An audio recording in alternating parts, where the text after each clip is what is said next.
یک دو سه یک دو سه. به نام خدا.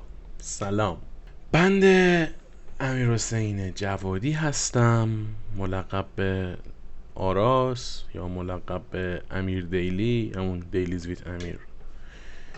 و به طور رسمی دارم الان اولین ویدیوی یوتیوبم رو رکورد میکنم. البته نه، به طور رسمی که 2018 رکورد کردم، گذاشتم پاک کردم، فعالیت نکردم. و بعد 7 سال یادم افتاده که آره یوتیوب داشتی و فعالیت نکردیم. خیلی خوشحالم که حداقل دارم علایقم رو دنبال میکنم. شاید اصلا به ثمره نرسه، شاید نتیجه نده، ولی خب حداقلش اینه که من دارم چیزی که دوست دارم رو انجام میدم.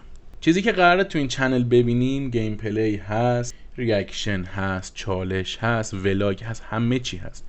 این ویدیو رو گفتم بگیرم یه ویدیوی اسمش چیه، معارفه باشه.